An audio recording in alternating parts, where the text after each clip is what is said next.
Well, good afternoon, ladies and gentlemen.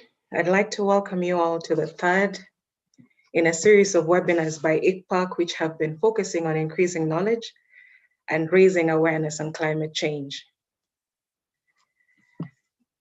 Climate change in the region is directly or indirectly linked to various sectors. And as such, ICPAC has been holding specific sector related conversations on climate change. The first webinar that we had focused on the past and present future climate in Eastern Africa. The second one covered food security related issues linked to climate change and agriculture.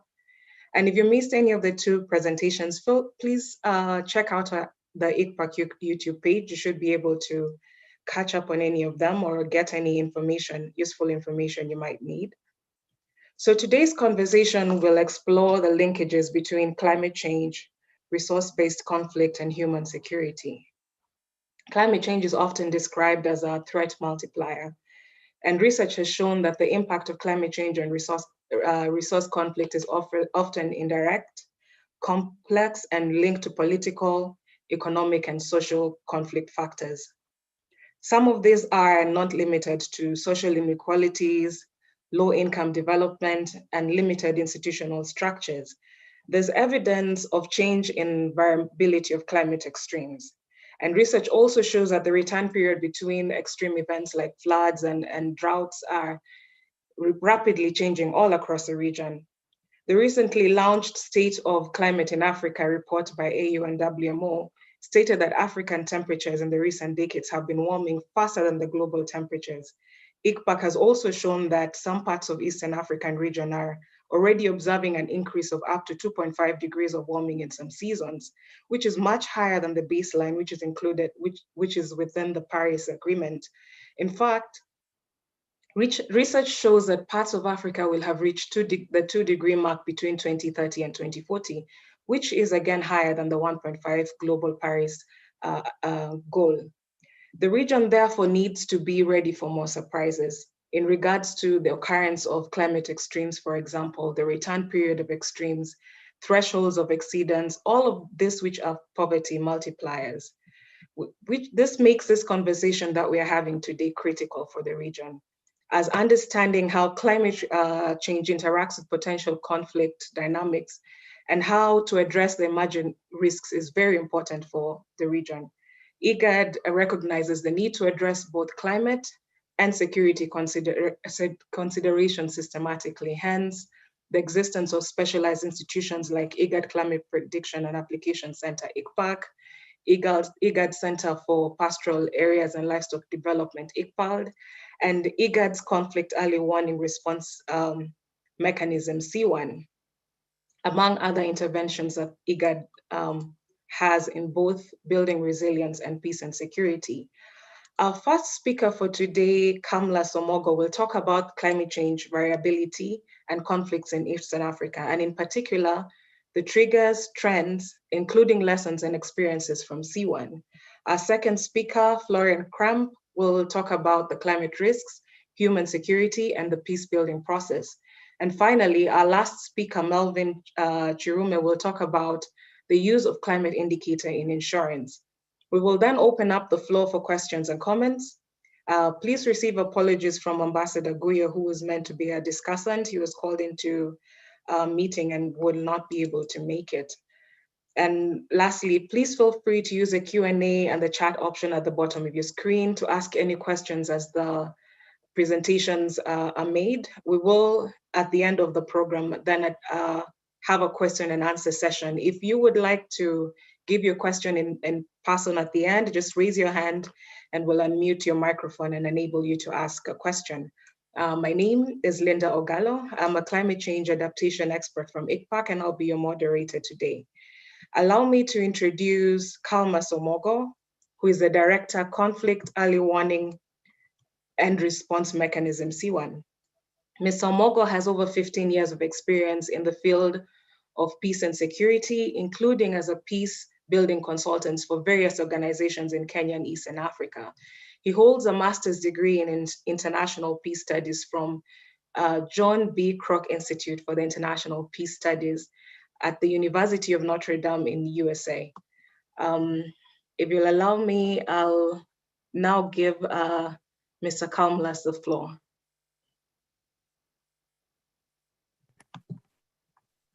Thank you, Linda. Good afternoon, fellow panelists and participants.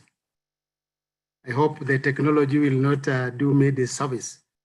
But thank you to ICPAC for inviting Siwan to share our experiences on the topic under discussion based on Siwan data, which we've been able to collect for over 18 years now, particularly in the pastoral areas of IGAD region.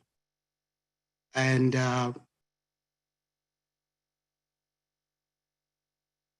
yeah, you are sharing the screen. Okay, for the IGAD region. And so allow me to focus more of my reflections on IGAD pastoral areas where we have, next please.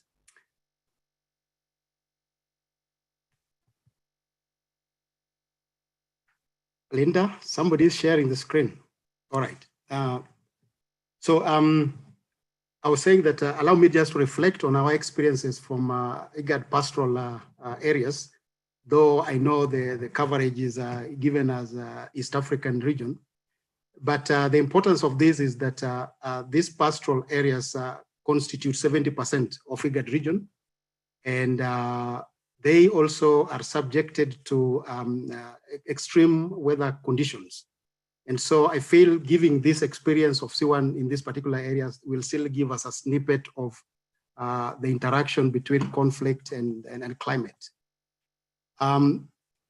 We from Siwan would want to think of this issue as that we need to look at the interaction between climate and conflict from both the broader perspective, which is the situation as it is, being arid and semi-arid land, and also on terms of the triggers of which are short-term issues, which is basically the climate change when there's a drought or flooding.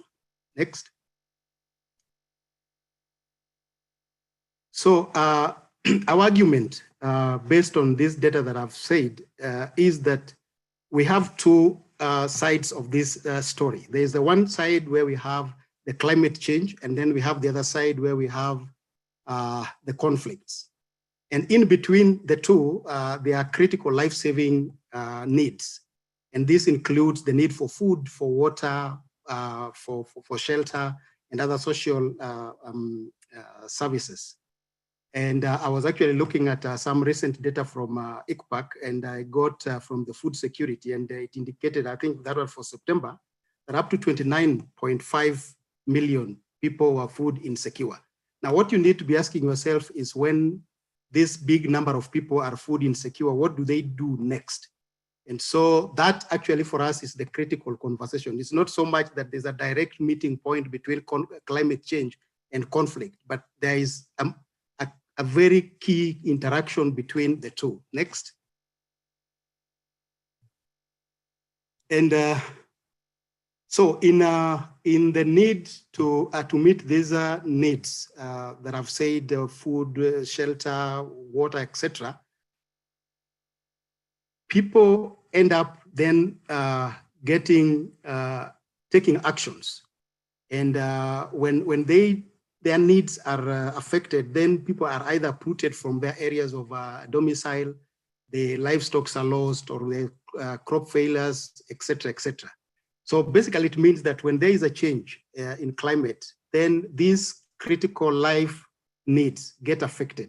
And then, of course, people will react to be able to survive. It's very natural for human beings to do that. So when I was preparing for this reflection, I had to look for some data. I wanted to see generally how the climate and conflict events would interact. And then I managed to get hold of this ACLED data. And you can see from here that as the trend going, you see as the conflict events are increasing, you also see that there's also climate cases are also going up. That, of course, we can further interrogate, but it already gives us an indication that there's a a stronger interaction between climate and conflict. Next.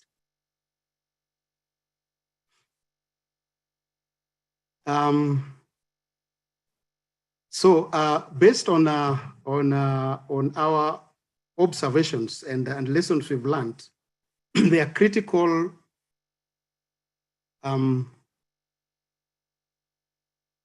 conflict triggers in the region, and some of them, I think there's probably something here, but this would be more of the conflict-related issues that are in the region. And some of the things we found out are the climate change, which is now becoming a bigger issue, that as we find the climate change, either floods or droughts, and recently we saw issues of a desert locust, which of course have also a climate-related conversation in it, then conflict are bound to happen, because then people's livelihoods get affected. The other issue is on overuse of natural resources. There's a lot of activities going on in some of these areas, which then is also a risk for violence. Discovery of hydrocarbons and minerals, where these oil or minerals are being discovered in areas which are pastoral. So a lot of interests are starting to grow there, but also with it, also is the displacement of the population, which of course, again, is have some conflict-related concerns. Then the population is rising, and this has a bearing on how much an ecosystem is able to hold. And that, of course, you can already see the linkages that are there. Then there's the border contestations. And the two things that are important to mention here is one, that as the hydrocarbons are being discovered, then you realize that people start to lay claim on some of the areas that were before seen to be communal. And the change also in terms of the land tenure system also has a bearing on this, because then people are moving from what they would before call like a generalized area, say, to graze, but now it's like you now have to break it down into smaller quantities. Then we are also seeing issues around commercialization of cattle rustling in these areas. The problem with this is that before the cattle rustling was commercialized, it was more of livestock moving from one area to the other. And so they stayed within the area. But now with the commercialization, it means when the livestock is stolen, you never get it. So this, of course, also is affecting the wealth of the people who are in these areas, because then now there's even no way to recover the animals that have been lost. And finally, the militarization of conflicts. We are constantly now seeing a lot of use of the military, especially in recovery of livestock. Next.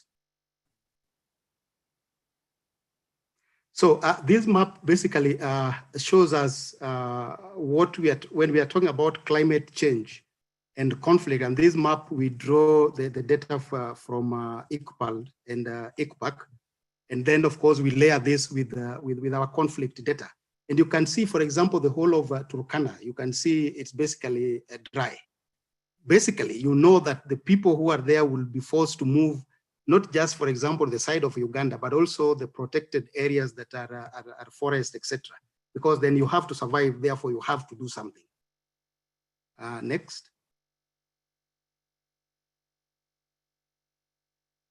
So this is what I was saying was a bit switched in terms of titles. And so these here are a number of issues that we picked as the triggers of conflict. And again, the leading one would be persistent drought and flooding as an example, because now the region is experiencing frequent droughts and flooding. And whenever that happens, the communities are forced to move.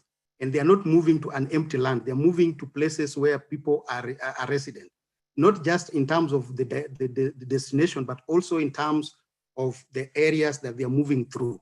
So this has been coming out clearly as a key conflict trigger. The other one is migration or population displacement.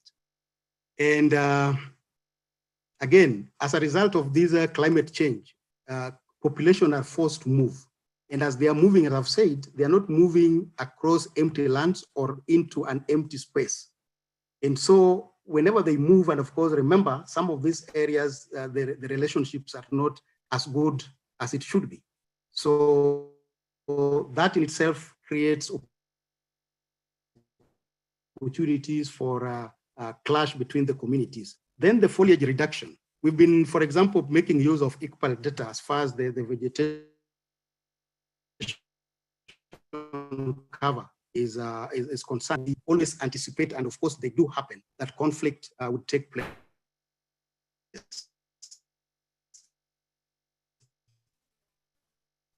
And then when there's drought, then people cry that there is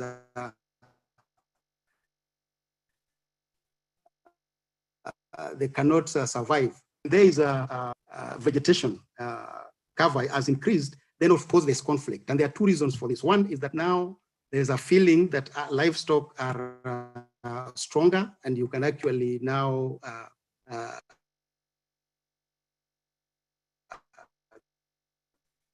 keep them,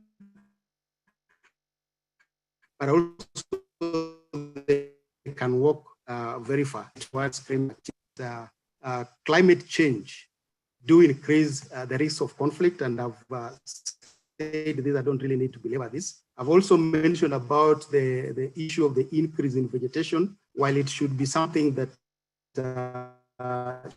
should be positive, it also carries with it the negative element or being used negatively.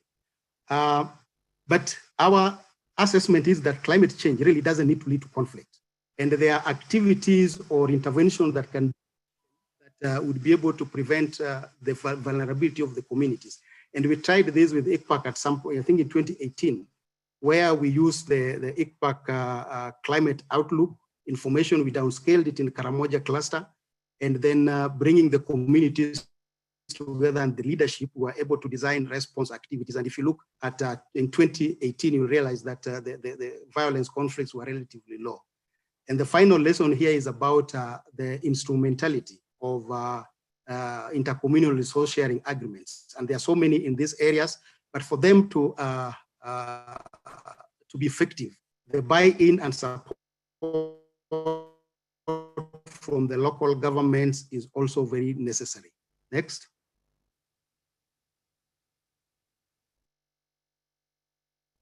So in terms of how do we then consider using climate products and services, I have three. I know there can be many, but here I just chose three. First is that C1 is currently having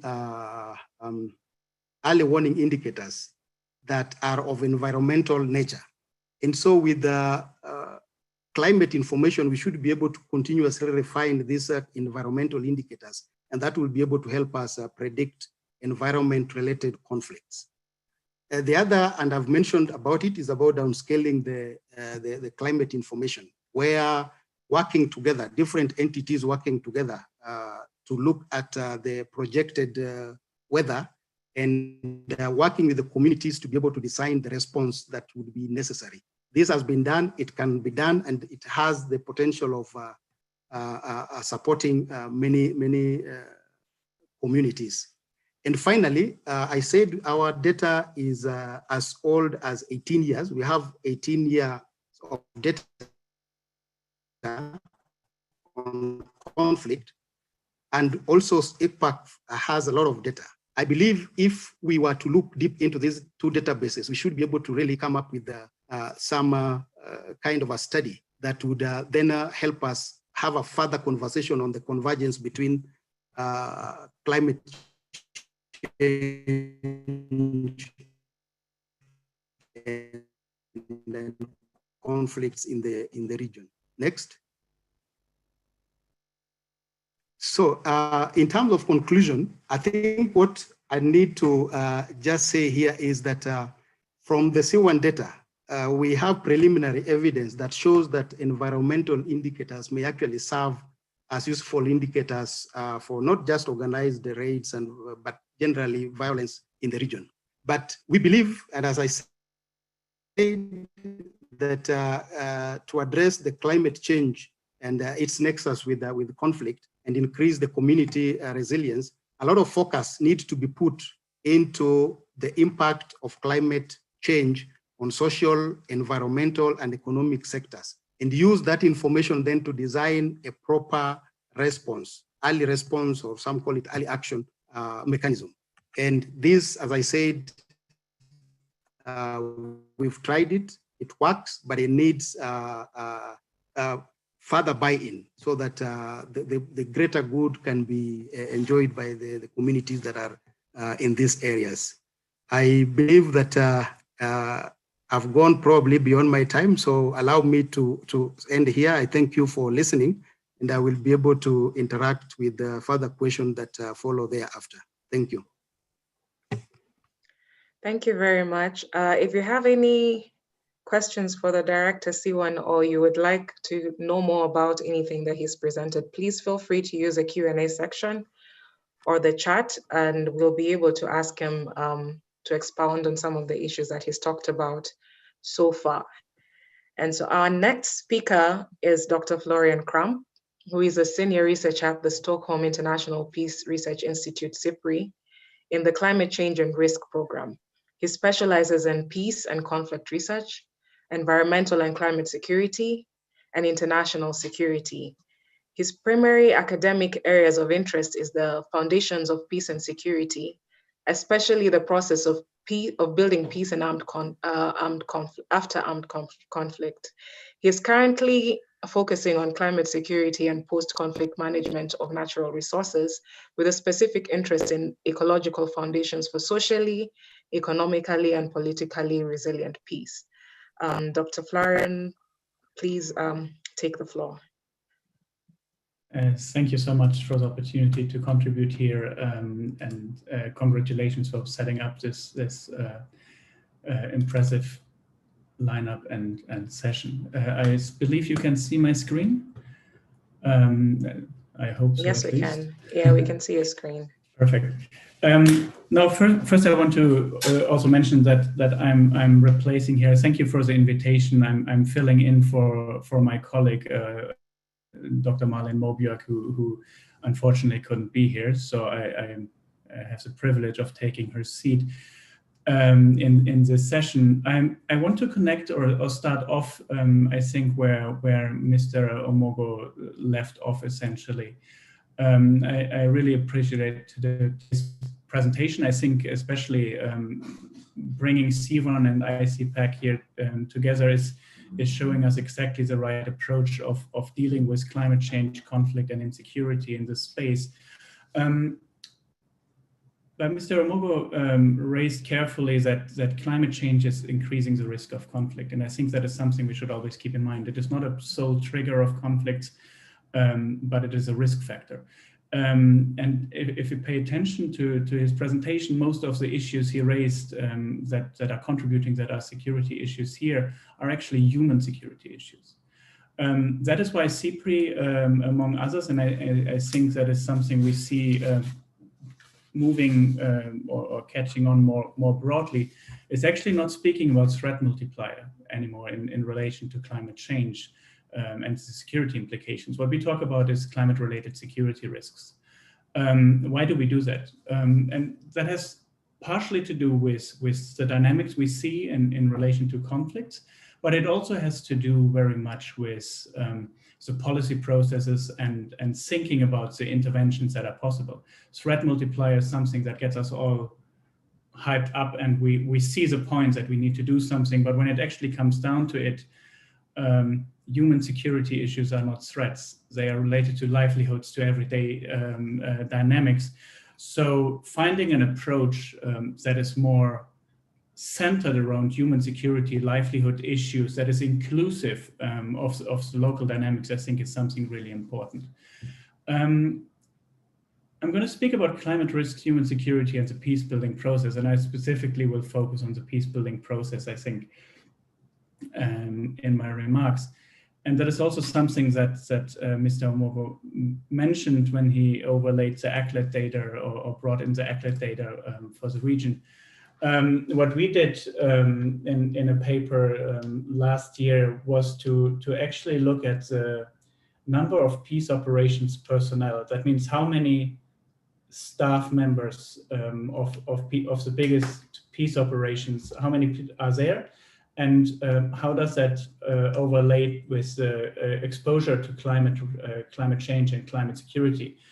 And what you see in the table is essentially a list of the 10 biggest peace operations. That is the 10 peace operations or countries that are hosting the most peace operations staff. And as you see, 8 out of the 10 are in areas highly exposed to climate change. That doesn't mean that climate change has anything to do with the conflict. But it is an interesting starting point to start thinking about a different question. What does climate change actually mean for our peace building processes? Right? What is happening in these situations, which led to us, which led us to follow up with a more in-depth study to trying to understand really, aside from the impacts we see on the ground, what is climate change actually doing to these peace processes? As a first study, we looked at Somalia with a specific focus on UNSOM in that time to ask 2 questions. How is climate and climate-related environmental change in Somalia and the Horn of Africa hindering the successful implementation of UNSOM's mandate? And actually, what did the mission do? How has UNSOM integrated the challenges stemming from climate-related environmental change into its ongoing operations? One thing that surprised us was the number of different pathways that climate change is impacting the peace building process in Somalia. And specifically, we can expand that to the whole peace building process, but especially the work of UNSOM in this space.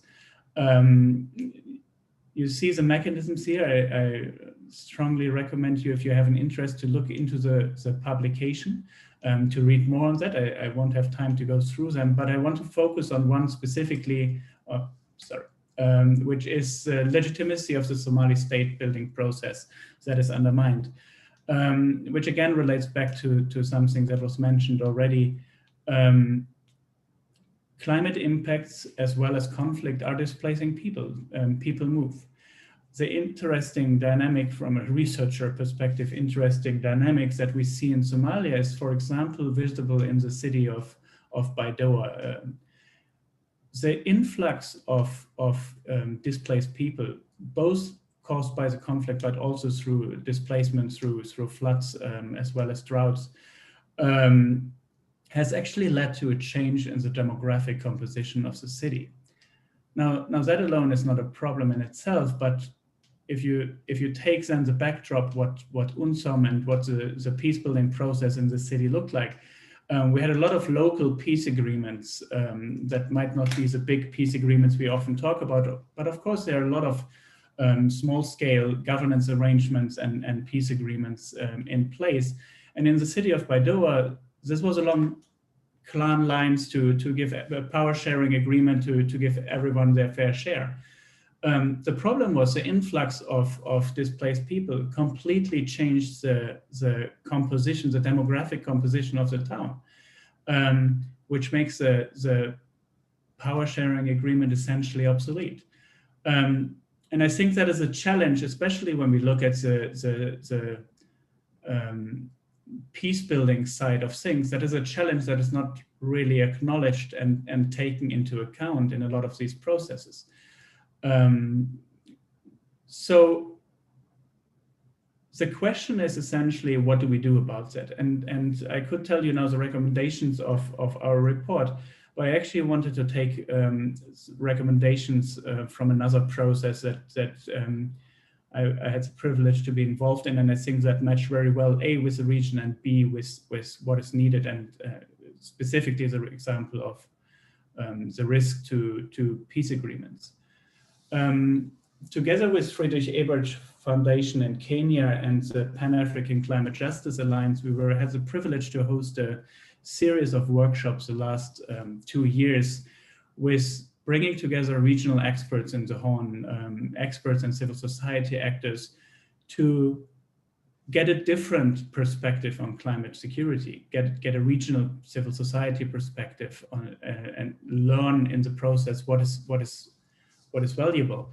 And the result of that is summarized in this report, Climate Security in the Horn of Africa, Perspectives on Addressing Climate-Related Security Risks from the Horn, which I think is a really interesting process because it brings a different perspective into the discussions, especially also on the international level.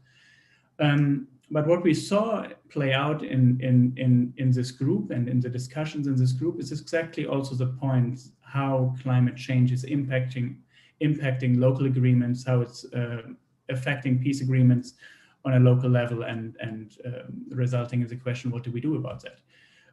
So the group came up with essentially 4 criteria. And the first, obviously now at this point probably, is peace processes and peace agreements need to be more climate sensitive. So that means we need to learn much more about these dynamics and how they are impacting processes, how it's affecting mediation processes, or as Mr. Omogo also mentioned, how can we bring climate or environmental indicators into our early warning works, but I'll come back to that.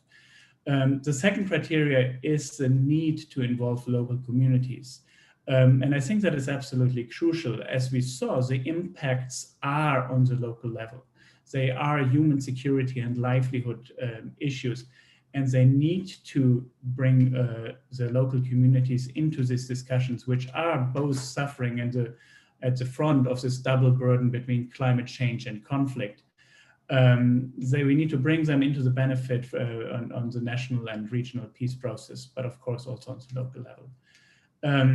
I think the presentation before me essentially confirmed, but also showed that there is a sound foundation on regionally and locally owned knowledge and data analysis. And I think CWARN and ICPAC are at the front of this and are a critical actor to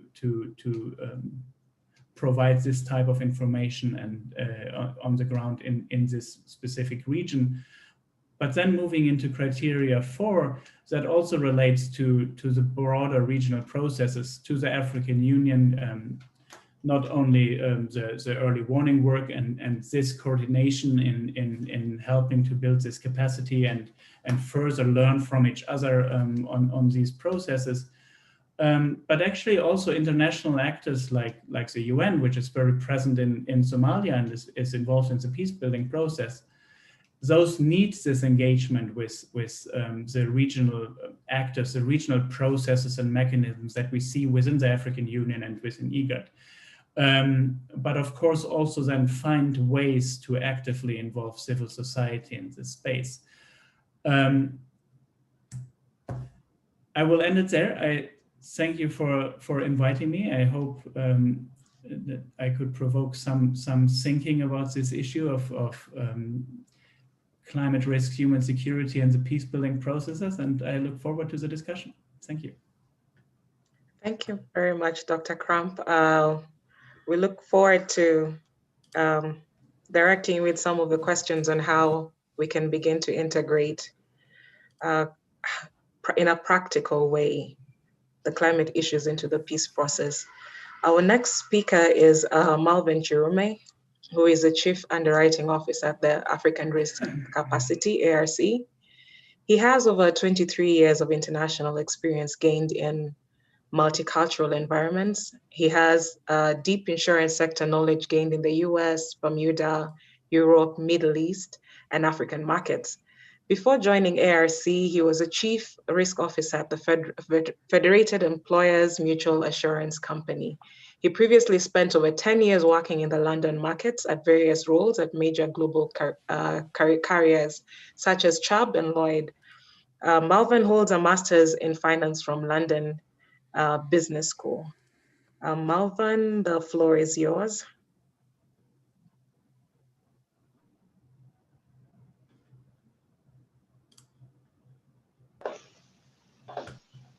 Thank you very much, Linda, and thank you to your organization for extending this invite, for allowing my organization, ARC, to take part in this very important discussion. I don't have a lot of time, so I'm going to cover quite a lot of topics, and I'm glad that Mr. Omogo and Florian have already set the scene in terms of the key issues that are related to climate change in as far as the impacts on lives and livelihoods. So maybe a little bit about African risk capacity before I sort of delve into my presentation. So we are a specialized agency of the African Union, and our role is to develop, to basically build capacity and within the disaster risk management space for African member states. And we do this through two institutions. We have what we call ARC Agency, which is the political engagement arm that engages with governments and then enables them to participate in the program. And then we have the insurance company, which basically allows countries to transfer various risks to ARC as an insurance company. And then eventually we also transfer the risk to global markets through reinsurance. So what do we, firstly, can you see my my slides? I just didn't check that you can see my slides. Yes, we can. I'm assuming you can. Thank you. So in terms of the products that we have, we currently, we've issued what we call parametric products, which are basically parametric insurance products, which basically mean that we don't rely on any loss adjuster to go to a field of a particular country or region to assess the damage, but we use basically, we use indices that are based on specific drought indicators, which I'll go into in a few slides. So we have provided drought covering crops as well as pastoralists, and then we are issuing our first tropical cyclones this year, and we are working on a flood product. Hopefully, we believe that we may be in a position to issue our first flood products from next year. So the one thing that I'll just mention in terms of the risk that we cover is that it's quite clear from the previous discussions, from the previous presentations, that climate change is going to result in more frequent and more severe occurrence of droughts, of tropical cyclones, of floods, of fires, of pests, the list goes on. So the fact that, we are discussing this is quite important, given that we are all aware that, we reside on the continent that is going to be the most affected, yet we are the least equipped to deal with the impacts of this phenomenon. So what's our history in terms of the payouts? So payouts, for us, yes, unlike other typical insurance companies, we really believe that the payouts that we make to the countries that we serve are very important, because they basically endorse the whole risk management toolkit, of which insurance is only a part. But so they help to build up the required capacity from a disaster risk management and financing perspective. So as you can see from this particular slide, we've made over 60 million in payouts since the institution was formed in 2014. We've made payouts to Mauritania, Niger, Senegal, Malawi, also Zimbabwe and Madagascar, which are not yet there, and Cote d'Ivoire. So in fact, by the end of the year, this year, we're guaranteed to have, that figure will rise up to about 64 million, because we already know that we're going to make another payout to Cote d'Ivoire. So I think it's just useful to point out that from the graphic, you can also see that in Mauritania, we actually, the payout was used to partially support feed for almost 500,000 livestock. So this is a very key element of the insurance products that we provide. And I'll go into more detail in the next few slides in terms of how we link the response activity to the insurance product. And this sets us apart from any other risk, from any other sovereign risk pool, because we actually insist on a country having a pre-approved contingency plan before they can buy insurance from ARC. And so I think that this is just to say that, you know, we know that most of the continent is exposed to drought.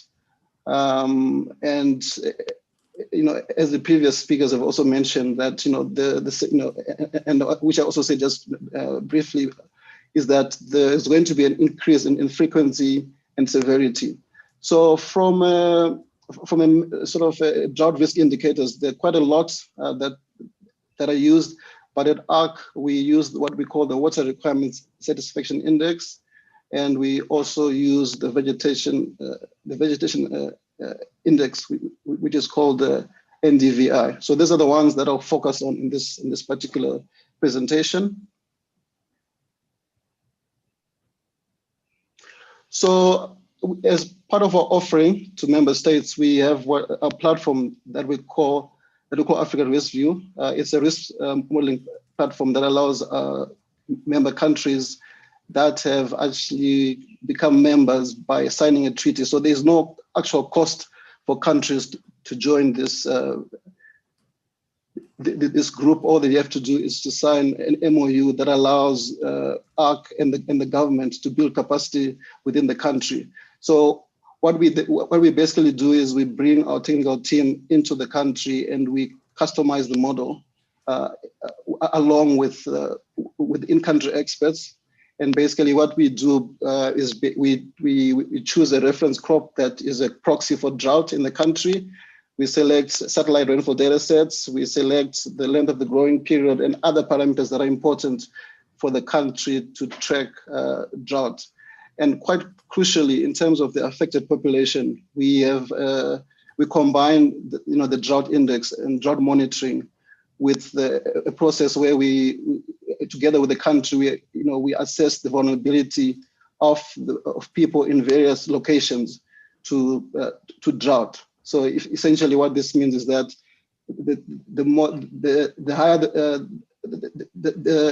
if you're a person who relies more on crops for your subsistence or for your income, then you're more vulnerable in the event of a drought. And you're more vulnerable than someone else who does not, either, who has a smaller proportion of their income deriving from drought.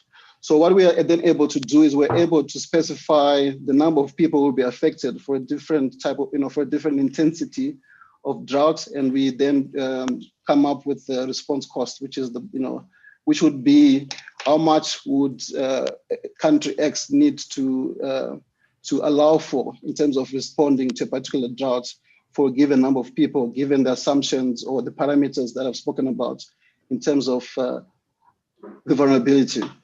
So this is quite a key aspect which I'll keep referring to as we go along. So as I mentioned just briefly, I'm just talking about the Water Requirement Satisfaction Index, but in essence, this particular 5-step process can be used as well for any vegetative condition index that we would normally use for structuring a livestock-based insurance product. So basically, we need to monitor the rainfall, and based on the crop chosen, we know that certain crops will require a certain amount of rainfall at predefined steps of their development. So essentially, what the software does is it tracks whether there's enough rainfall that is actually fallen in a particular stage of the season. And to the extent that there's been a rainfall deficit, then that will result in a drought. And then we'll now use the vulnerability component to assess how many people have actually been affected in a particular area. Using this and using the predefined response cost per person that the government chooses as part of our customization process, we're then able to say, based on the actions identified by the government, these are the funds that will be required to respond to a drought of this severity. So, and that essentially allows the country, if it wants to transfer risk to ARC. So it's just useful to really pause at this stage and just really emphasize the fact that even without the country buying insurance from ARC, they can still use this mechanism to really have a good understanding of their exposure to droughts and the estimated impact on the population. So from a risk management, from a disaster risk management perspective, this is a great tool to use, even if the country does not have the capacity or intention to buy insurance, because they can still use this tool to really monitor the season and plan ahead in terms of any specific response that may be required and the financing thereof. So just to talk a little bit about the rangeland model, which is the particular component that we would use to monitor drought, in the sort of in areas that are normally utilized by pastoralists.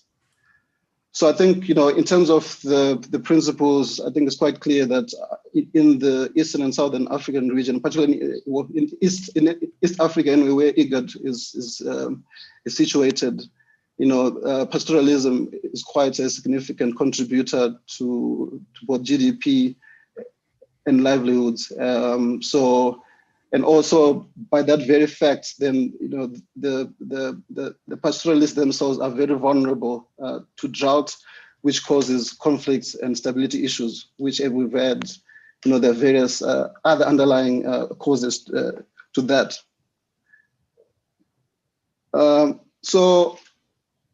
This is where I just really want to start emphasizing the particular issues, and I just want to quote I think the first speaker when he mentioned the fact that when there's food insecurity, what happens next? Well, what happens next is basically what we refer to as negative coping mechanisms, where households basically resort to either selling their cattle, and in a drought, there's very depressed markets. And then that also leads to wider economic issues or socioeconomic issues relating to malnutrition, child labor, and a whole host of other issues, also including the conflict that has been widely covered in this particular discussion. So the way we do work with the countries is that we have a model that we deploy, and is very flexible depending on the existing country systems as well as what the countries want to cover. So basically, the underlying value proposition is that we are able to have early assessment of the severity of any particular drought, and we base that on satellite indicators. And basically, what we are able to do is to say, for a particular area, in a particular sort of month or week, these are this is the average, this is the long-term average of of the vegetative cover.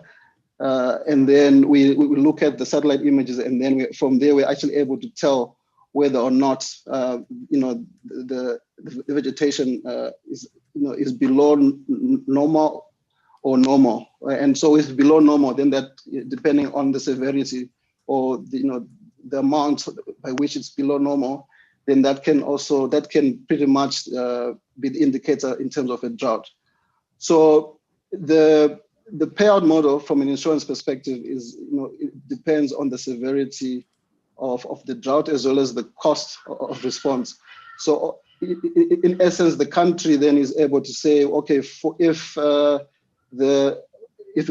are using NDVI, for instance, if the NDVI falls below this, we want to be able to respond by paying X amount for a number of people.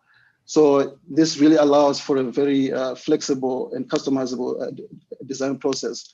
And again, this is linked, our payouts are linked to contingency planning, which is really at the core of what we do. And this is where the link between the issues that we've been talking about and the potential response mechanisms comes alive. And this is, this is essentially is how we as African Risk Capacity can add value to this process, not just from an insurance perspective, because remember what I said earlier, countries don't have to buy the insurance products to benefit from using our model.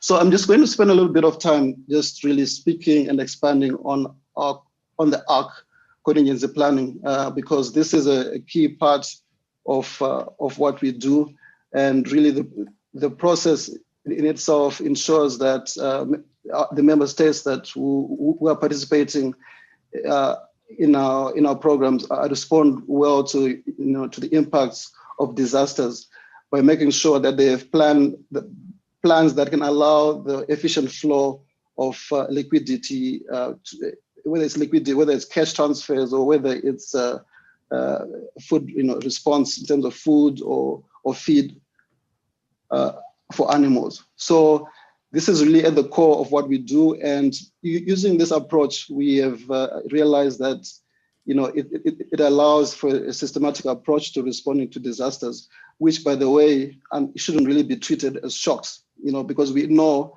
and even going back 40, 50 years, it was always known that droughts were going to occur at some stage, floods were going to occur at some stage.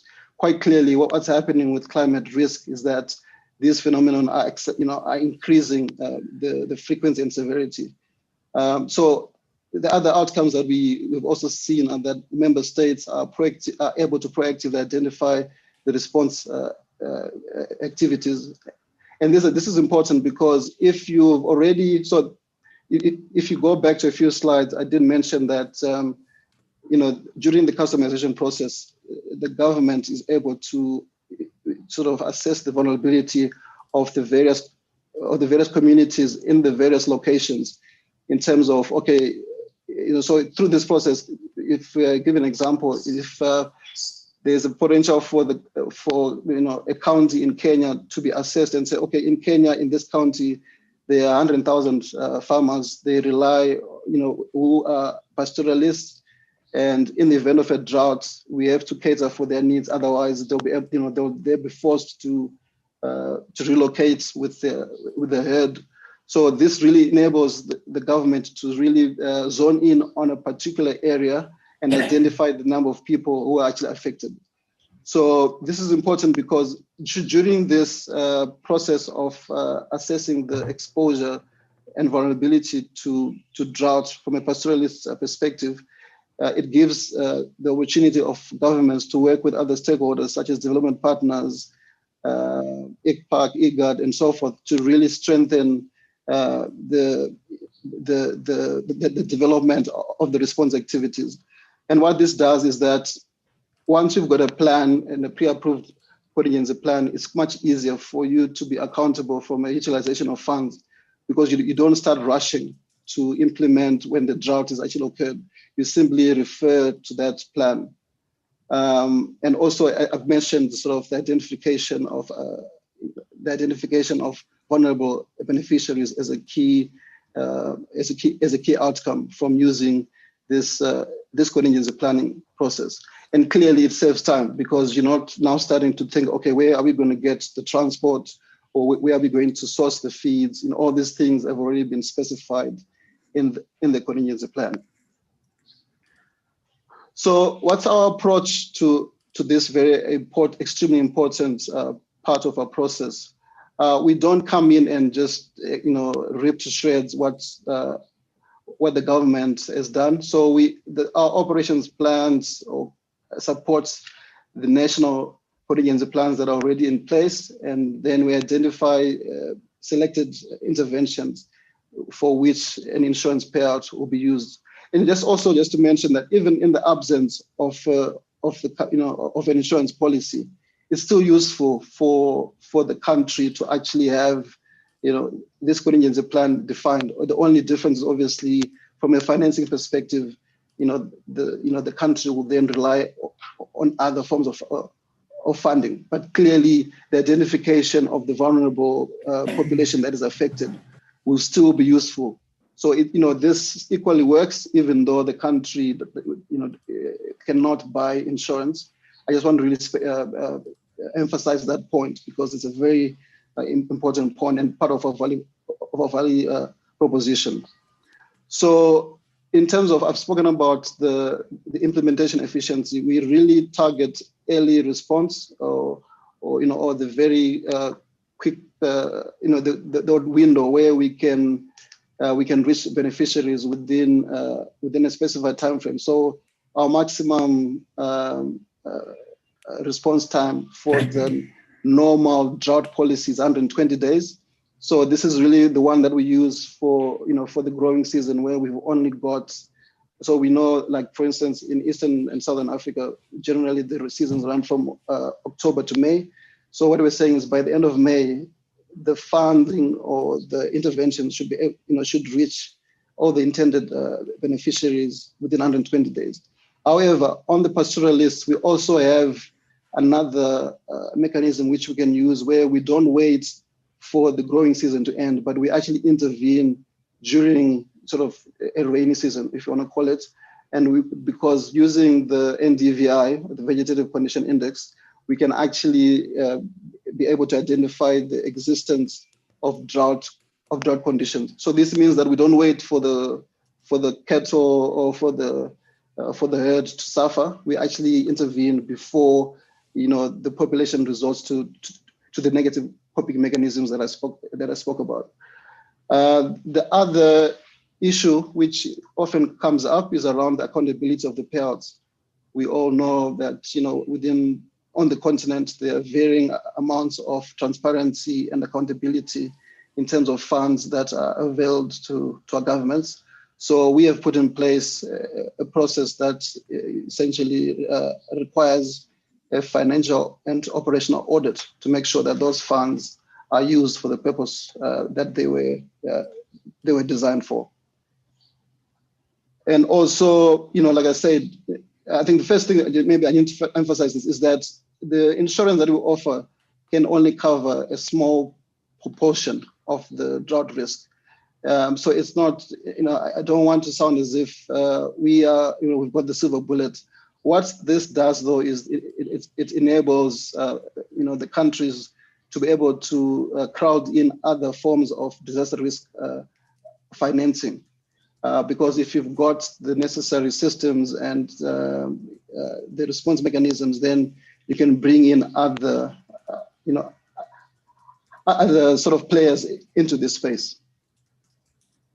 So in terms of specific interventions that we would see in terms of a contingency plan that we could develop for pastoralists, we see the purchase and distribution of livestock feeds, based on agreed sort of parameters per household. We see the rehabilitation of strategic water points for provision of livestock water. We also see the provision of discounted livestock fodder using sort of a voucher system, just as an example. And then we could also have the cash transfers to targeted pastoralists. So these interventions would actually greatly assist in terms of the response, and also therefore would generally, we believe, would limit the amount of conflicts that could persist after a drought has occurred. So in terms of, this is my final slide, in terms of the lessons learned through our very short history. So what we've seen is that participation in the ARC drought risk pool is a clear link to the strengthening of disaster preparedness within the countries. I've alluded to this concept quite a few times in terms of the process that countries go through to be able to identify, quantify, and monitor drought risk. And the second one is around the fact that the mobilization of disaster risk financing is something that needs to be really looked at from an innovative viewpoint, because this is something new for most governments. They tend to respond to this using sort of emergency funds, some of which are not really enough. In fact, most of the time they're not enough to really address the need. And then the third point is that obviously the affordability is an issue, but we really need to prepare them and encourage them to look at, at the risks that drought and climate pose to trigger the active participation, not just buying insurance, but also just benefiting from the broader disaster risk management toolkit that ARC can put at their disposal for no cost. And then it's also useful, and the fourth point is also useful to realize that there are different actors that have a role to play. So it's not just, we can't use insurance only. We have to rely on a broader toolkit. So we need interventions from multilateral banks, AFDB, World Bank, and there are some tools that can be used to sort of augment the insurance product. And then we also, and I've also spoken about the fifth lesson, which is basically parametric insurance cannot be, the silver bullet. It's part of the solution towards effective disaster risk financing, but on its own, it cannot really address all the needs.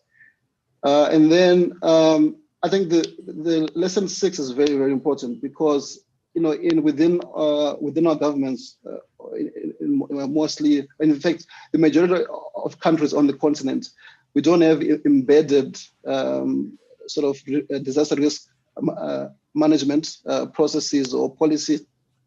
And then we also don't have, this institutionalization of the ARC processes where we've got countries that have participated for a long time. This means that all the gains that could have been made in terms of disaster risk preparedness through involvement within the ARC process can be lost if there's a change in government, a change in minister, or a change in director. So this is a very important point. And then clearly the diversification of risk products is critical for ARC. I've mentioned that we are looking at flood, tropical cyclone we're introducing this year. And we are aware that there is demand for pests, for cover linked to pests. This is something that we'll start looking at. So yeah, thank you very much for the opportunity. I know I've tried to cover as much as possible within the confines of the time, but it's such a broad topic. So I hope that this has given you an insight into what ARC can bring to the table. Thank you very much. Thank you, Malvern. Thank you to all the presenters. If you have any questions, again, type your questions in the Q&A, and you can use a chat as well. And if you would like to ask your question in person, please feel free to raise your hand. I see we have one hand raised. And so generally we've had 3 presentations, one from the director C1, who's shown us the correlation between climate change and conflict, particularly for communities on the ground. And it was particularly interesting to see the graph that he presented showing the correlation between climate variability and conflict. And I think someone mentioned in the chat about the commitment of IGAD to peace and security and addressing climate change. And IGAD has been addressing conflict as one of the key pillars since its inception in 1986. In fact, most of the African Union peacekeeping forces in both Somalia and South Sudan are from IGAD member states. And the presentation from Dr. Florian on the peace process, which is a new conversation that we're beginning to have in the region, looking at how then we can bring in the climate issue into the peace process, because so far we have a lot going on in different spaces. The climate field with ICPAC, IGAD has invested a lot in understanding the climate. And as Director C1 rightly said, there's a lot of data also in understanding conflict in the ground. And Dr. Crump brought in the aspect of how then we can begin to introduce the peace and security, climate issues into the peace and security space. And particularly we're saying moving from using the terminology conflict multipliers into climate-related security risks. So this is an interesting conversation for the region. This is an interesting approach for the region. And finally, we had from Malvern, who comes in with a possible solution in terms of providing Africa insurance to the nations. And I will probably bring him back in later on to give a comment on, because I noticed that none of the Eastern African regions seem to be included in any of the schemes. And then also when we talk about vulnerable population, I think there's a very, very interesting slide that Dr. Cramp showed about how conflict and places that are fragile states are experiencing security, peace and security issues seem to have also climate issues. So that's an interesting, I guess it's not really a linkage, correlation, or to look at both issues in terms of places that are fragile and experiencing conflict, and or seem to be also be the same areas that are experiencing climate risks. And then if we're looking at insurance as a solution, it seems like the condition to receive insurance seems to be you have to be have a pre-approved contingency plan, which some of the fragile states and some of the post-conflict states do not really qualify. So it'd be interesting to hear from you, Melvin, later on how then do we address these issues for countries that do not have the institutional structure to qualify for this insurance. So I would like to direct the first question to Kamlas, since we haven't heard from you in a while. There's a point that you raised on vegetation increasing conflict, and there's been a question from Fari Marumbwa for you to expand on that. How does vegetation increase conflict? And while you answer that, I will allow also Mr. Mongoma, who's the CEC Agriculture for Taita Taveta, to give his question. So Kamlas, go ahead. If you're still here, can you expand on how does increase in vegetation result then in increase in conflict? Because I think the understanding has always been, well, if there's vegetation, then problem solved.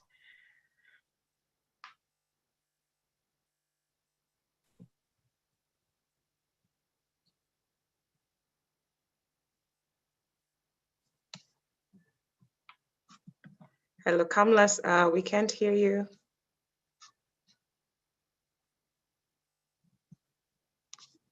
While he's unmuting himself, Mr. Mongoma, you can go ahead and unmute your microphone and ask your question. I see your hand is raised. Sorry? You can go ahead. Okay, go ahead. Sorry, actually, I've been on and off internet here in the hotel. So at one point, I had to be using my bundles, the mobile phone to follow. But I hope I can be heard. I'm just trying to say that the nexus between all these presentations is becoming very clear. And I was just reflecting on what I heard from Africa Risk Capacity. And so when we say that climate change doesn't need to be lead to these serious vulnerabilities and conflicts, and we're already seeing a solution. And I was, of course, going to ask Melvin the same question that Linda, you've asked, which is whether, I put it another way, I was wondering whether our pastoral areas and the communities there actually are aware of this and what really can be done so that they can be able to benefit from this. Because for me, this is one of the solutions that, if taken early enough, can tremendously reduce conflicts in this region, because basically people are ready to increase the stock. If you can assure them that you will be able to restock later, it would be okay. Now, in the question of and one thing I wanted to put on Florian presentation was about including or mainstreaming climate issues within the peace agreements. And of course, I think it's very easy at the local level, where actually all the local intercommunal peace agreements that I mentioned earlier, actually climate information is actually the central thing, and perhaps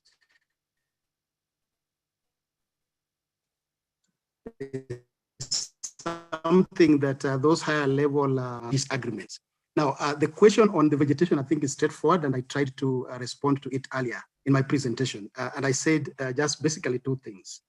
Is that actually normally raids would take place when communities know that they can be able to sustain the animals, the livestock. So it means then that when the vegetation and of course the grass and the rest increase, then of course they know they are able to sustain their livestock, and that means they need to get more. And in the process of going to get more livestock, then violence takes place. The other reason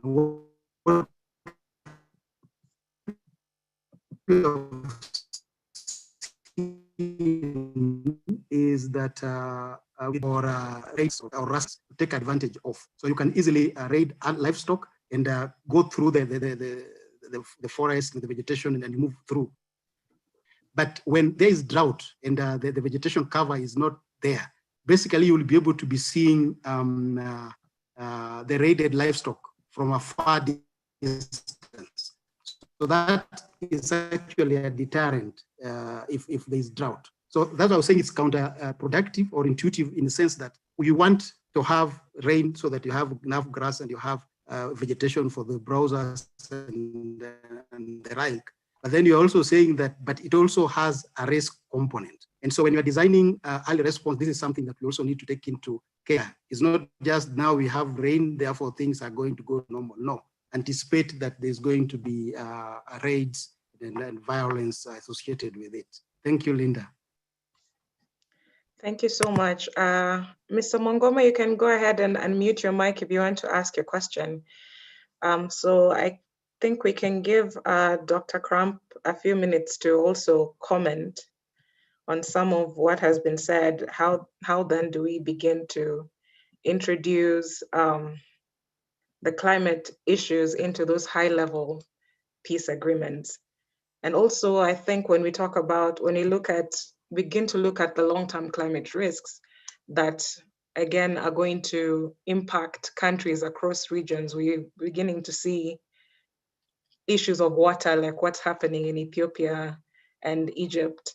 And we also have different borders that where what happens in one country in terms of natural resources, water in particular, impacts another country. So looking forward in terms of agreements between countries, how then, given your research and given the context, not just in the fragile states, can we begin to, in a practical way, include climate indicators?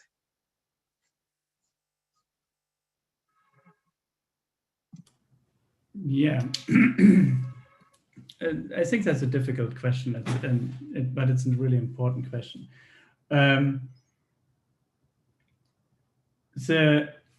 I think the key question is about sensitizing people that are not, everybody here in the seminar is probably aware of or interested in the climate link. But a lot of people we interview when we did the study for Somalia, or when we do the study now currently on Mali, and quite frankly across the board, is once you get to the a lot of responses, especially among actors that are especially focused on hard, real security issues, right? Climate change is often not considered a real security issue. But I think the response you get is I don't do climate. But once you talk to them, and first they're reluctant to talk about it because, well, we don't do climate. But then once you speak to them, you're like, well, actually, you know, yeah, there seems to be links. And that was one of the intentions with the study we did on UNSOM, was to really show across the board of the mandate, which has very hard security issues with security sector reform, where you get exactly this response, we don't do climate security, or we don't do climate, where you all of a sudden see like a bulb going up and like, ah, yeah, wait, there is something, right? It is not the factor, it is not the most important factor, but this is a really important factor that needs to be taken into account. The way we do that when we, for example, do trainings is let the experts fill out the blanks. I don't need to explain the experts in a specific region the dynamics, peace and security dynamics of the region, right? It would be, I don't think it would be right for me to trying to explain you the Horn of Africa. But maybe giving some ideas and giving the thoughts on how climate change is impacting various forms of insecurity, how it is impacting human security, how it is affecting livelihoods, and how to think about some of these connections that we often don't do because we're still separated in silos and think about specific areas. I think is a key pathway that allows people very quickly to make these connections. And I think we see that here very clearly, right? With sort of the connection between CBRN and ICPAC, where, I mean, there is a natural synergy that is necessary and important to get to. The question is, how do we get those people then a place in the high-level peace agreement negotiations? But I think without going into a discussion of Ethiopia and the Nile, Ethiopia, Egypt, Sudan, and the Nile issue, we see that climate change is starting to emerge as an issue. We probably need significant learning, and quite frankly, probably we need to do a few mistakes along the way, how we get there.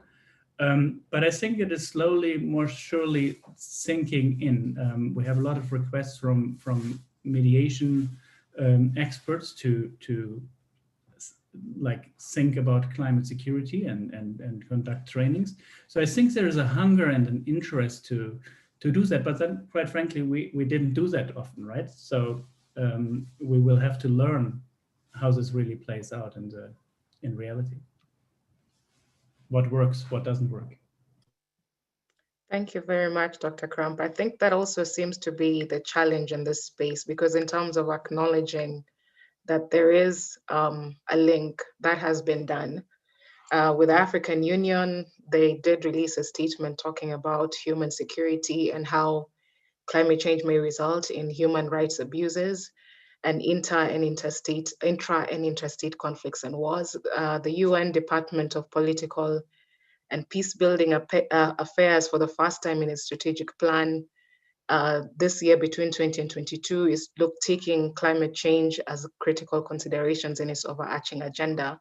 So we're beginning to see that the recognition of climate as a human security risk, and this human security risk, then the possibility of it impacting the peace agreements that are being made right now and disrupting it, has been recognized. But I think, as you rightly mentioned, the process of finding the solution then needs to begin. And I think the director Siwan mentioned it, the need for research and the availability of data now, then to begin to bridge that gap and come to a better understanding. I think there's more work being done by IGAD in terms of community level work, but now to begin to then bring the climate issues into the high-level peace agreement discussions is one that we need to begin to look at.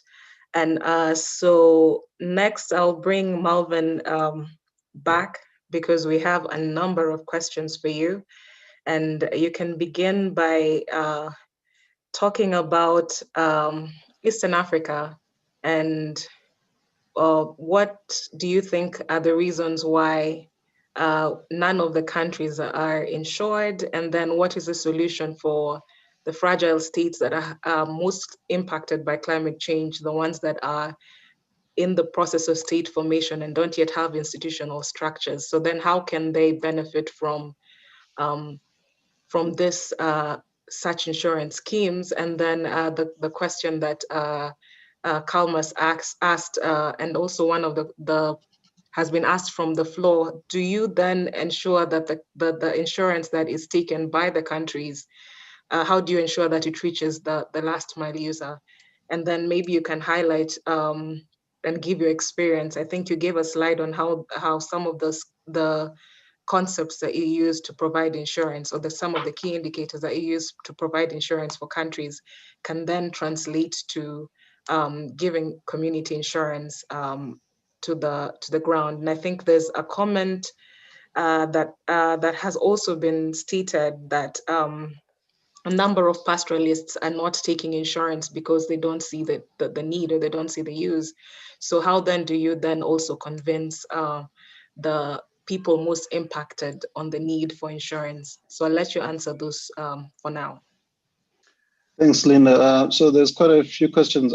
There's one question which I will ask my colleague Farai to respond to in terms of the satellite, the link between the satellite so imagery and insurance products. But I'll make a start on the other one. So I just maybe look at, so it's important to look at insurance as part of an ecosystem. I think if you look at insurance as just one item, you kind of lose quite a lot of the main issues. And why I say that is because fundamentally what we're talking about disaster risk management. We are talking about the potential loss of lives and livelihoods, the displacement of people, all the negative socioeconomic sort of ills that's associated with climate change. So I think that's well documented. But I think it's important just to sort of go up a little bit higher to say, okay, what are we really talking about? So firstly, I think then that the one thing that's really important to note is that the disaster risk management sort of frameworks on the continent are less advanced. They're still in early stages. So if you compare maybe countries like the UK, the US, I know they've got more money, but in essence, what's in place is that the countries have well-defined disaster risk management and financing frameworks.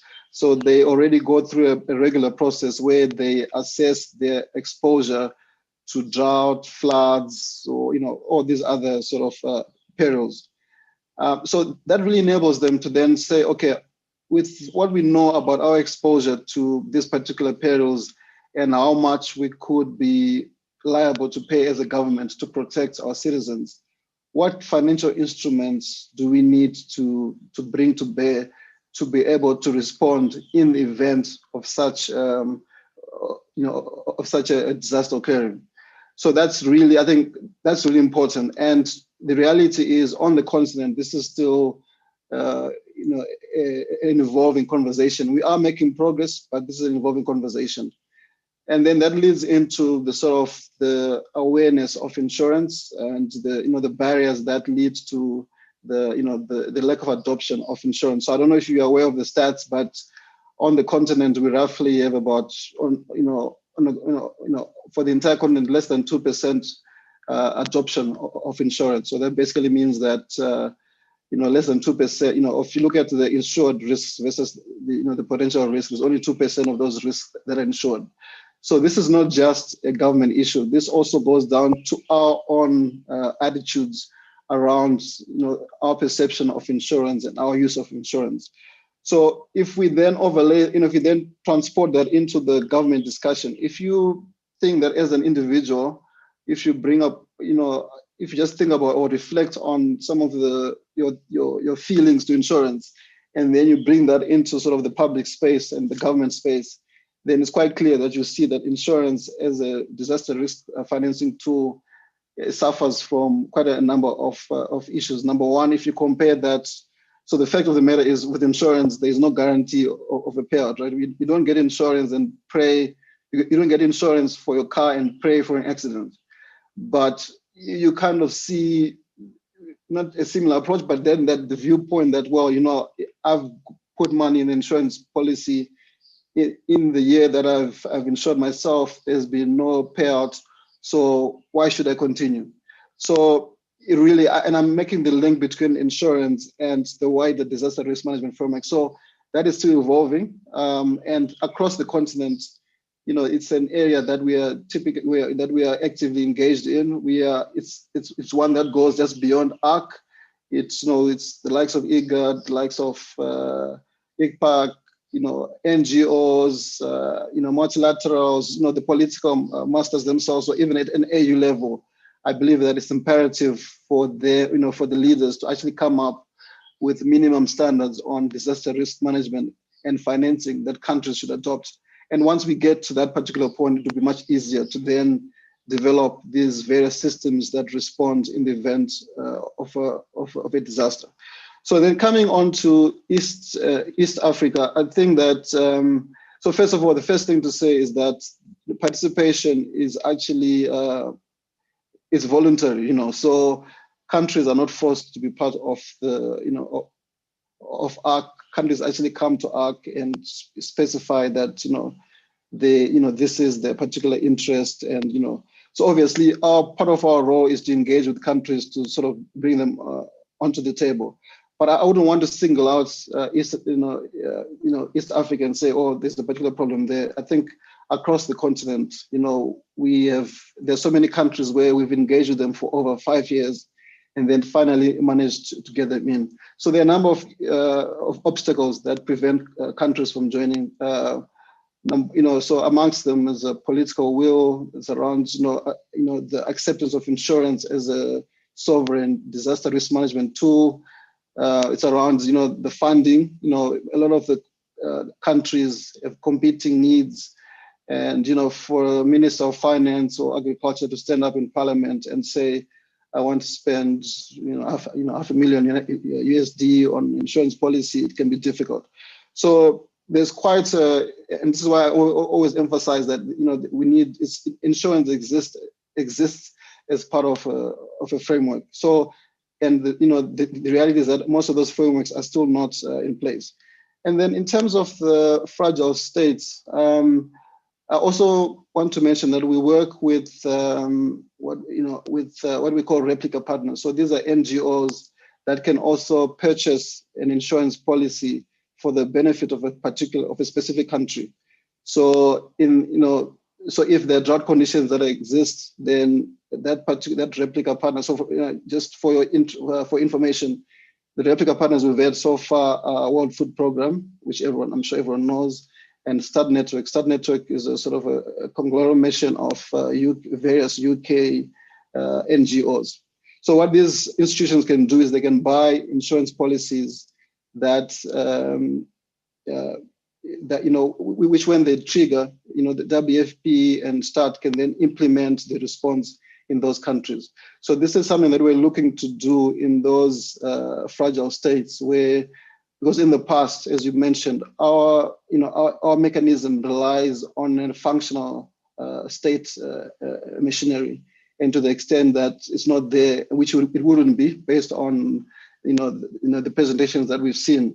So that's something that we are trying to look at. And I think to be perfectly honest, I think this is such a big problem that we need all the sort of brain power from a variety of sources, right? And we welcome, and part of this engagement is also good to sort of get ideas on how we can make this mechanism better.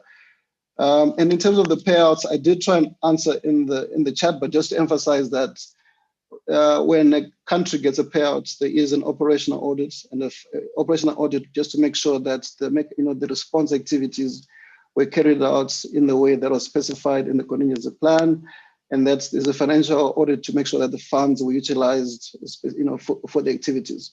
So this basically makes it, there's accountability in the implementation of the payout, and also each country that gets a payout also has to present a report at the Conference of the Parties, which is the supreme governing body of ARC. So and if a country defaults or does not comply with the rules, then the ultimate sanction is the country is expelled from the mechanism. So politically, there is quite a lot at stake for countries to make sure that they comply with the rules. Linda, if you maybe could guide me if I've left out anything, I will try and address them whilst I've got the mic. But yeah, that's it for now. Thank you. Thank you very much. I think we're almost coming towards the end. I think Farai was to explain about the NDVI and the index that you use when it comes to monitoring through satellite information. Go ahead. Well, yes, thanks very much, Linda. So for the operational monitoring of vegetation, we mainly use the MODIS NDVI, and this data set is, commonly used, for operational, vegetation monitoring conditions across the world. For example, even the ICPAC, they make use of that data set. So I think that's the primary source of monitoring. So it's available on a 1 kilometer resolution. But just to add, like the system that we use, the risk view software, it also comes with the MSG NDVI dataset, which is available at 3 kilometer resolution. Thank you. Thank you very much.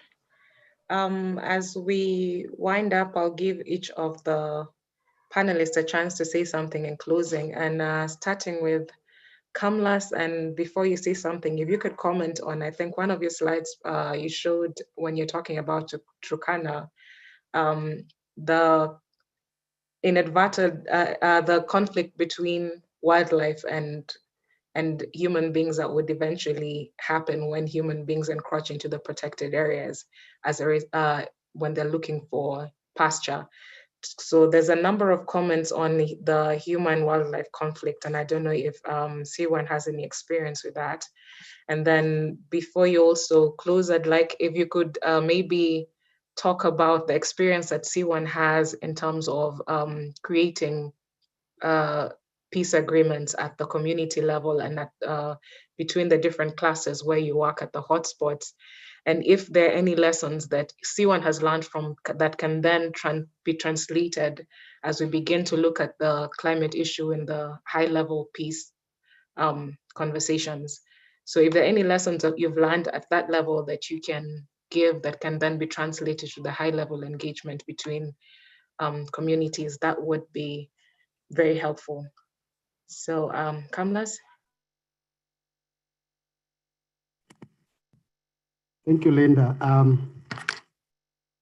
Those were many questions for a closing statement.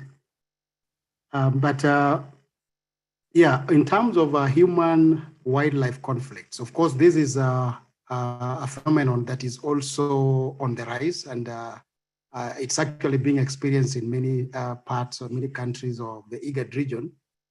And we haven't been able really to, I think this is part of the areas that we need to focus a bit of our indicators to assess this. But yes, we do know from information that we gather, not necessarily using the indicators that we have, of this kind of conflicts happening.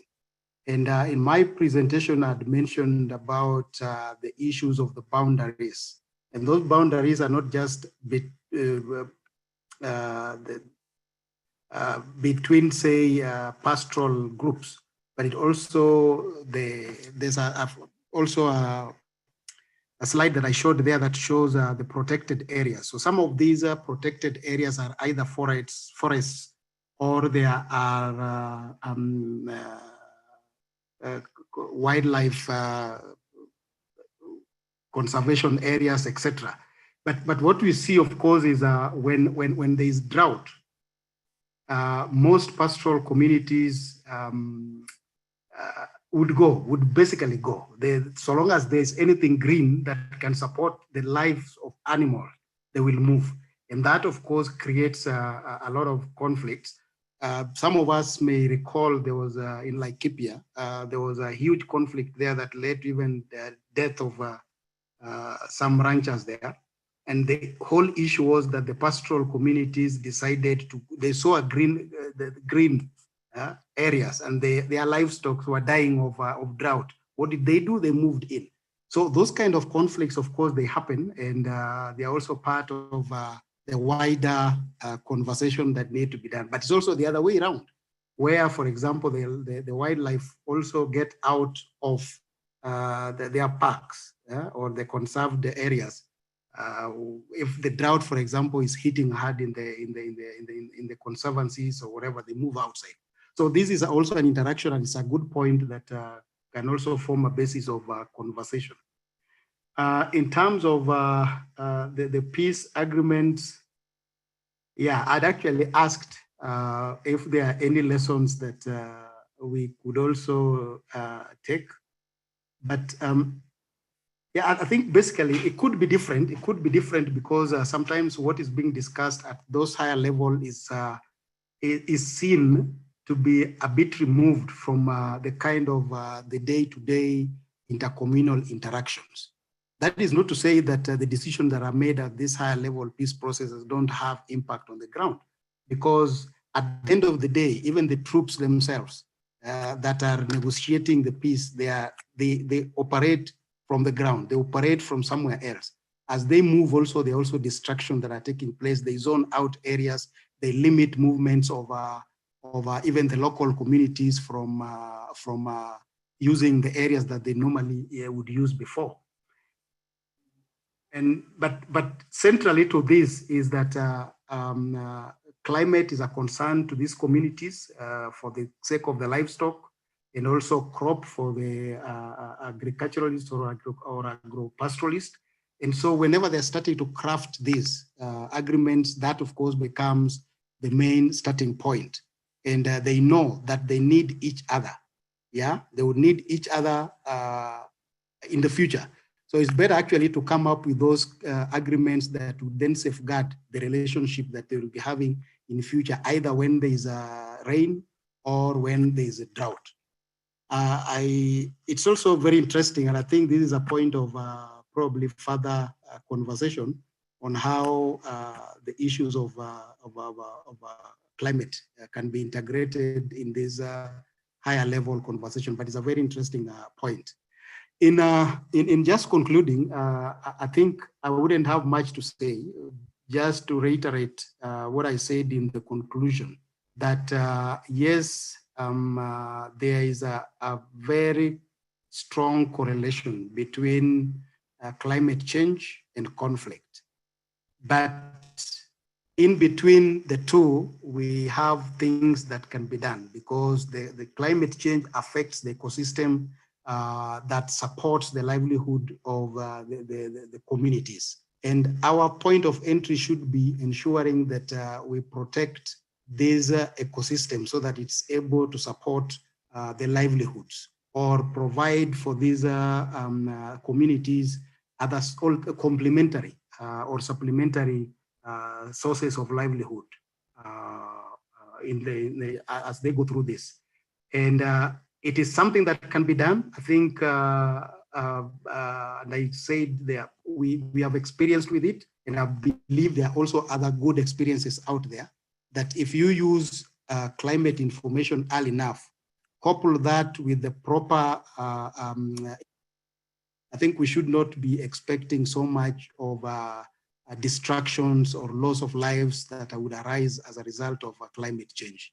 I think I would end there, and I thank you for giving us this opportunity to be part of this conversation. Thank you very much. There's a lot of valuable information that's been added in the chat. If you're not looking through the chat, there's a lot of resources that have been shared by, I think Florian has shared some, but there are also attendees that have shared quite useful information. So feel free to take some of that. The videos from this discussion will also be available on YouTube later on this week. And we will share a summary of the presentations also later on this week. And then also we'd like to request, if we have a poll, please feel free to answer the questions on the poll so that we can, to help us improve our future webinars. So my next, I'll invite Florian to give his closing remarks, and particularly also if you can touch a little on the gender and the youth, involvement of gender and youth. I think you talked about it a little on the chat, the gender aspect, but there's a question on the involvement of youth as well in the process. So if you could do that, and then give us your closing remarks. No, thank you, and thank you to the questions and the answers of the panelists. I think we could go on probably another couple of hours with the discussion. I think the question of gender is absolutely critical and important, as was rightly pointed out in the process women are an important part of peace processes, and their inclusion and meaningful participation is a fundamental issue that needs to be raised. Aside from the dynamics we point out in the Somalia report, which I would recommend you to look into if you have an interest, I think there are important things to also consider, right? It is not just women being exposed to climate change, also of course herders being pushed into different areas are facing the exposure of extreme temperatures and are actually also susceptible to sexual and gender-based violence. So the dynamic I think that I want to highlight is what we see in a lot of cases is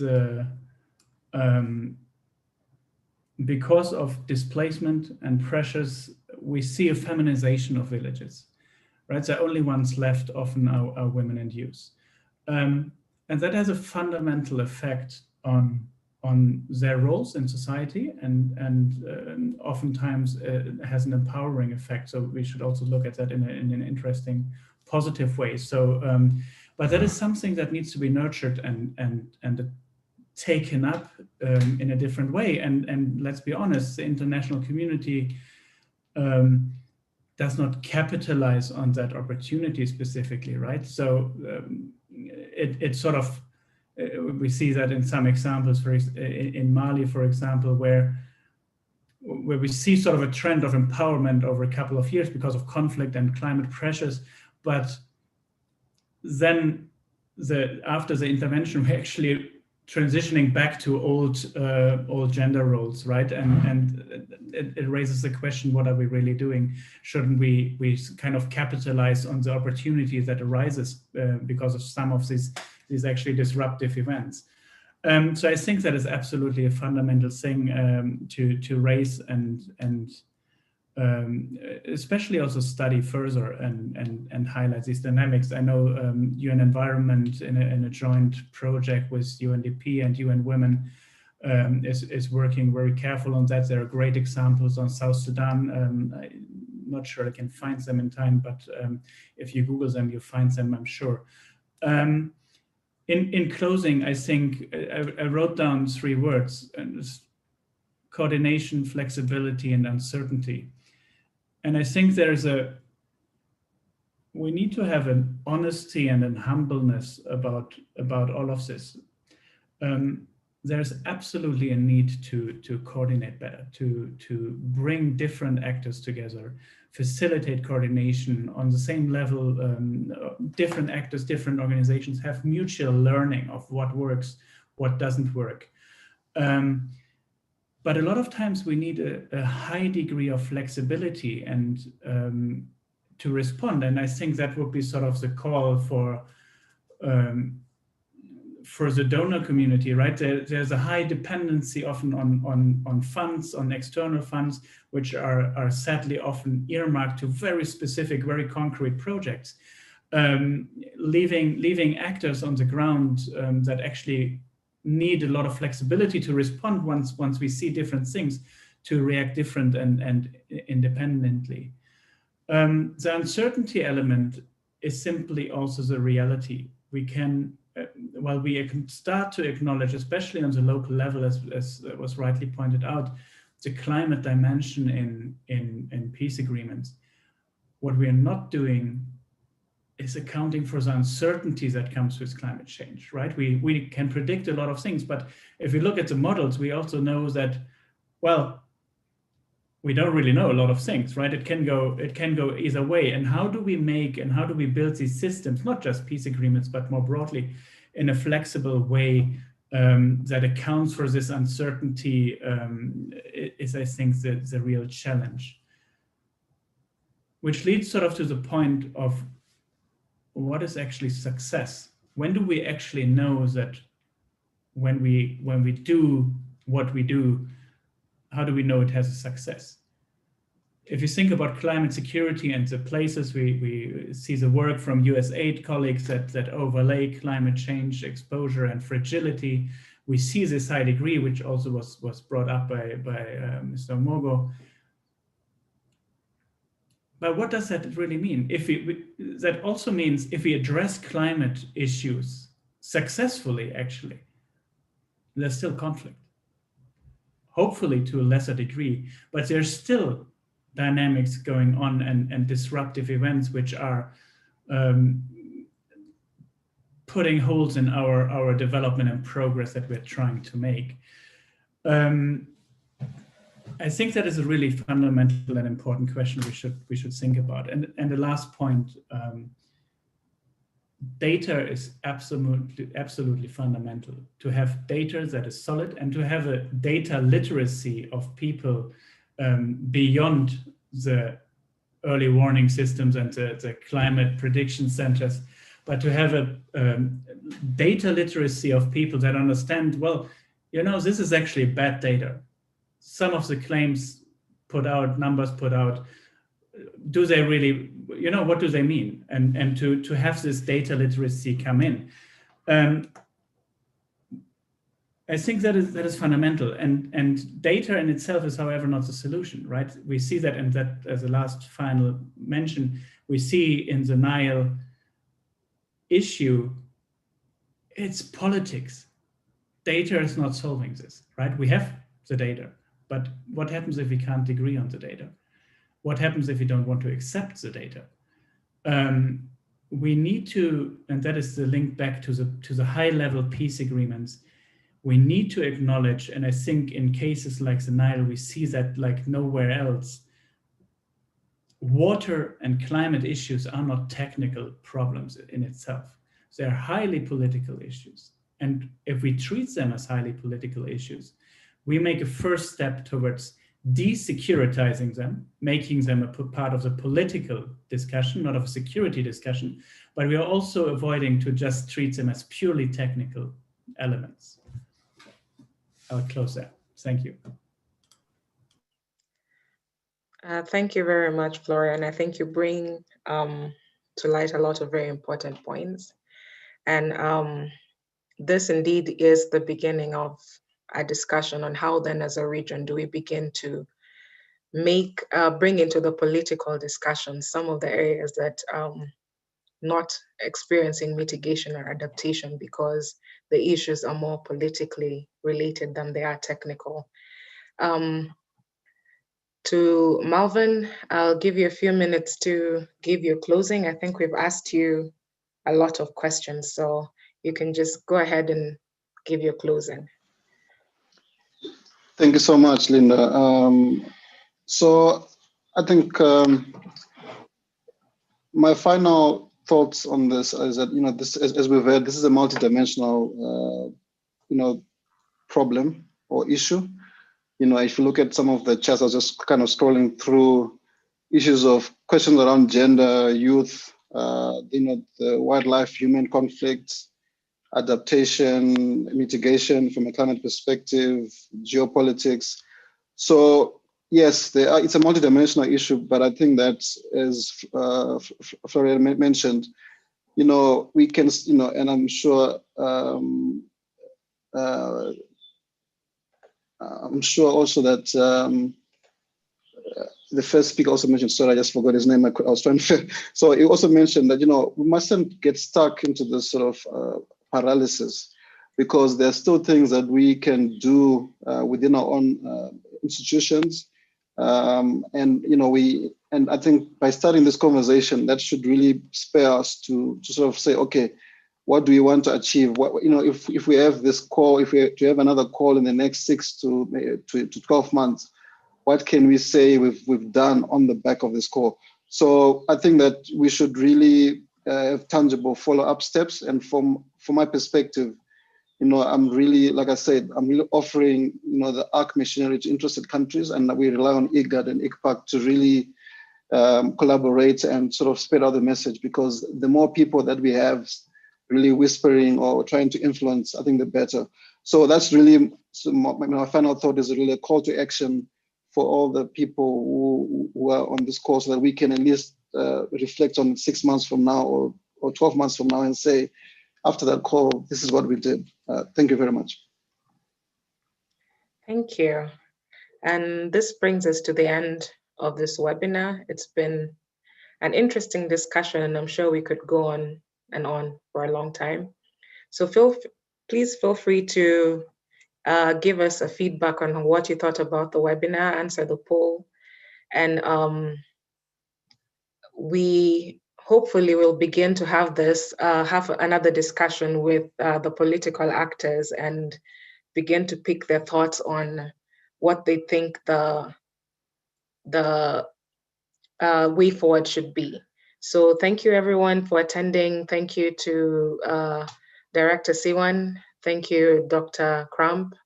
Thank you, Malvern, for your contributions.